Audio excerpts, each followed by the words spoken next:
Hello, I'm the Prophet, and welcome to Betting to Win UK, where I'm going to have a quick look at tomorrow's racing at Kempton and Newcastle.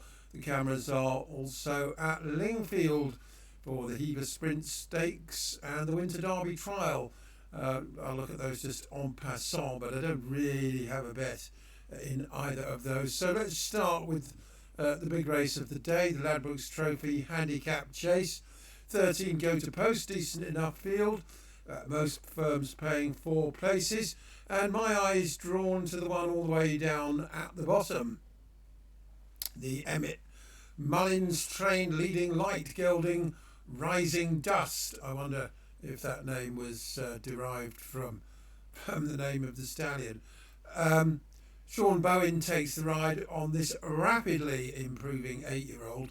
I mean, he has shot up the ratings, winning fairly low-grade events at Thurles on each of his last 3 starts, including over an extended 3 miles, 1.5 furlongs, by 8 lengths on that occasion, off a rating of just 101. That was in December. He was then turned out again over a shorter trip and got up off 116. He comes in here off 127. It's quite a hike, but he's still the bottom weight, carrying 10 stone 4, and benefits from the services of a certain Sean Bowen. It wasn't all that long ago that everything Emmett Mullins brought over was back down to 5-2 favourite, and the yard is in form, so I don't see any reason why Rising Dust won't go extremely well. I generally like an improver in these handicap chases. Katati Dory won it last year. He's £11 higher. One or two of the other principals out of form. Henry's Friend, not really one to rely on. Whispers for Cadur Saint Frey. I don't like the fact that only 29% of Anatini Honeyball's horses are running to form. Leader in the Park is more interesting for Ben Pauling, but he was thumped 24 lengths by Lookaway. My friend Midas has put up the one at the top, Boomborn, for the Skelton yard, but he's not for me. Even with Harry Atkins in the plate claiming 7, he's still got to give away well over a stone to the selection, and he certainly isn't improving. So yeah, question marks over the others. Deep K, very disappointing at Doncaster last time behind Dartmoor Pirate. Why was that? Soul Icon, he could bounce back for Kieran Burke. £7 claimer up, but hasn't won in a while. No, I like the one with the lots of ones next to his name on this occasion. And that's Rising Dust for Emmett Mullins and the great Sean Bowen. I mean, you look at the combination.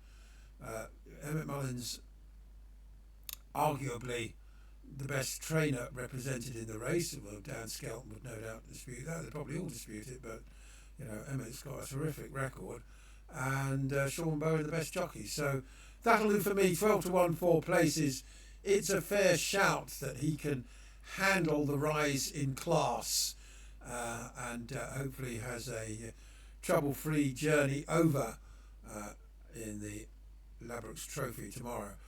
The first of the TV races is the 110, the handicap hurdle over the extended 2.5 miles. My eye is drawn to Charles for Dan Skelton with the claimer Harry Atkins up. Now, this thing was a fancy, well, I fancied it for the Triumph Hurdle last year. It didn't run well at all, and seems to have lost his way a little bit with Willie Mullins, believe it or not. It can happen. He's got so many horses that not necessarily the apple of Mullins' eye, so to speak. He's changed hands.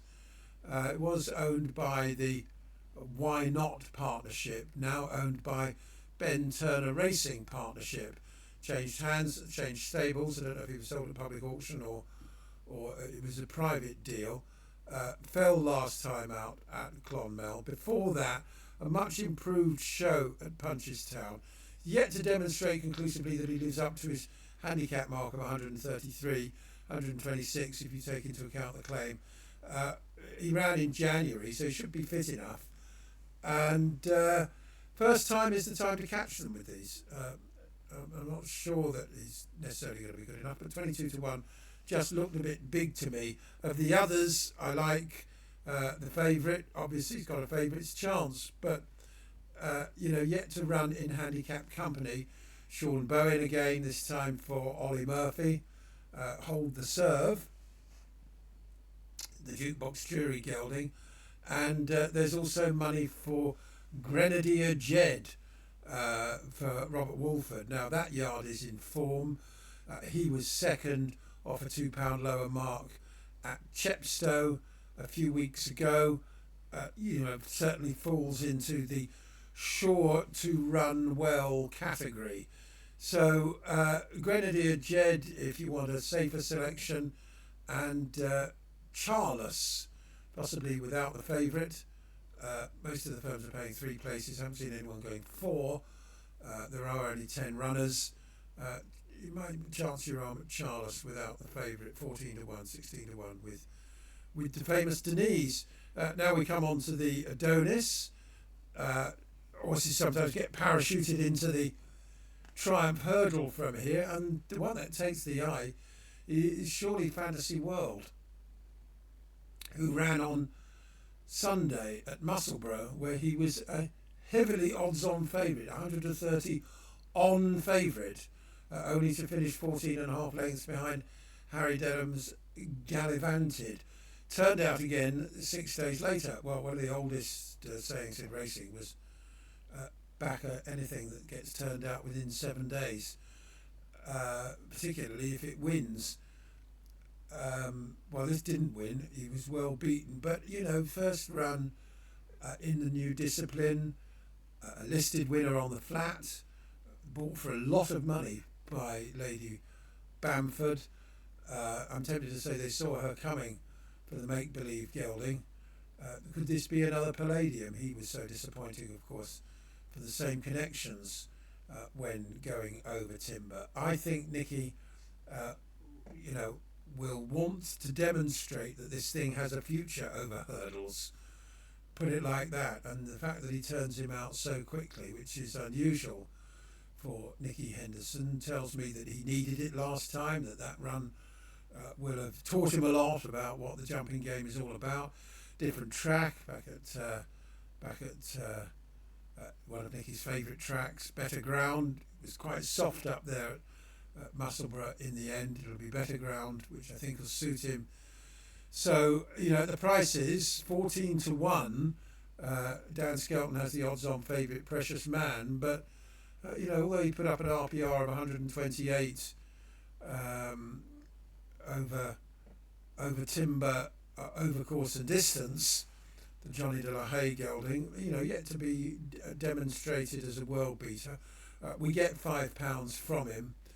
And I think Fantasy World will surely step forward from Musselburgh. Whether or not he's good enough to win remains to be seen. But he's gone in my multi, and 6 runners means you could even do him without the favourite and still get an each-way price. 14 to 1, he should be around 6 or 7 to 1 without the favourite, and that makes it a 5-runner race, in which case you only need to come third for the each-way leg to stand. There's no real bet in the Pendle. Another graded novice chase with a very disappointing field. Just the 4 runners, assuming they all go to post. Jacks Jr. heavily odds on. Everything else has got lumps to find. But Old Cowboy, who fell behind Look Away before that, won at Newbury, the Blue Bressil gelding for Josh and Gary Moore. That could be the one for the forecasts. Big price horses have won novice chases for the Moors in the past. Can't remember the name of that thing, began with A, funny name, that got up at a big price in similar circumstances a few years ago Ardour Ass or something like that. So Old Cowboy would be the one if you want to just Boyle Sports give you your money back if you're second to the SP favourite, but only in 5 runner races or better. So because it would be a bit of a shot to nothing, Old Cowboy, if Jax Jr. wins. But I don't know if you can find an offer, a huge price on the exchange over 20 to 1, and then perhaps have a saver, Jax Jr. to beat Old Cowboy, something like that. That would be the way to go there, given that Go West for Paul Nicholls makes the market. On to the 3 o'clock and the Dovecote, and this is where the nap goes, and I'm turning once again to my old friend Nicky Henderson, who runs Mustang Dubreuil, the 4-year-old dual winner, son of Goliath Dubreuil for JP McManus. Looked very good at Doncaster, winning a 4-year-old hurdle under a penalty. Takes on the older horses, but none of them are world beaters. That's the key thing here. They all look much of a muchness on ratings, and he was around 8 to 1. I see that price has gone, shortened up now to 6 or 7 to 1. Still just about an each way price. I haven't read Nicky's column in Unibet yet. Perhaps we'll have a look at that together. Why not, indeed? I always think it's worth finding out what trainers think of their horses when you get the chance, particularly people like Nicky, who are, from what we can tell anyway, very honest about their respective charges. And here we go with his 2 tomorrow, Fantasy World and Mustang Dubreuil, in the 2 hurdles, both 4-year-olds. He split them up. One goes in the Adonis, restricted to 4-year-olds, and one goes in the Dovecote, which is the all-age novice hurdle. It was the sharp track that caught him out at Musselburgh last week, because he's much better than that. This is Fantasy World. And while he's coming back out rather quickly, he has a good constitution, and I think he'll be much happier around Kempton on ground that should suit. This is a grade 2, so a big step up, but he was very classy on the flat, and I'm hoping he can be just the same over hurdles. Well, that seems very positive to me. Certainly, considering he went off at 130 on at Musselburgh, against older horses as well. I don't think the Harry Derham one that won it is such a terrible animal.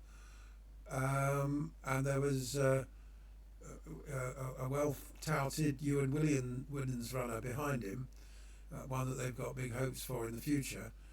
So I think it was an okay showing on bad ground. In the end, up there actually it was soft enough. There's an overreaction in terms of the price, and he's now been nibbled at 16s yesterday, now into 12s. You might get bigger on the machine. Magic Lantern, the exchange, we'll see. Fantasy World for Nicky Henderson in the 145 is my selection, reinforced by what the great man had to say there. And on to Mustang Dubreuil. He says, I was very pleased with him at Doncaster, albeit it may not have been the strongest race, but he's a person we like a lot and is learning all the time. He jumps very nicely, and the ground will be in his favour, so hopefully he could end up pretty smart. He'd have had 3 runs after this and needs the experience if we're going to be looking at the Fred Winter. Owner JP McManus, of course, has the red-hot favourite Narciso has for the Triumph Hurdle, so he won't be going there. Although this is a grade 2, back in the old days you might have thought it was a stepping stone to the Supreme Novices, but not anymore. I can't see any of the principals getting involved there, including this fella. If he's going to go for the Fred Winter, do they want him to win? Well, I don't want to play guessing games about how hard the horse might or might not be trying. They're paying 4 places most of the firms. So get on the best price you can. Mustang de Boy, 4 places in the Dovecote. Nicky also runs Califet on Envol, who's been disappointing. He described him as a gorgeous horse, but unfortunately looks don't win races. He goes in the 4:05, the handicap chase over 2.5 miles, and he says he's stepping out of Novice Company into open class and has run some good races at Cheltenham this season. But I'm rather inclined to get him on a flat track because he's won over hurdles at this course, and hopefully he can be competitive in his first handicap off a mark of 136. He jumps well, and this appears to be his trip. Well, he ran okay at Cheltenham, but yeah, the reversion to a flat track, that may just do the trick. I haven't studied the race in any great detail, but look, in the run-up to Cheltenham, other than that bizarre occasion a couple of years ago when Nicky's stable form completely disintegrated and he pulled them all out, usually, his yard is really getting going at this time of year and firing in the winners. And I think people overlook that fact, and that we all know how much he likes Kempton because of the better ground. The going there officially at the moment is good to soft.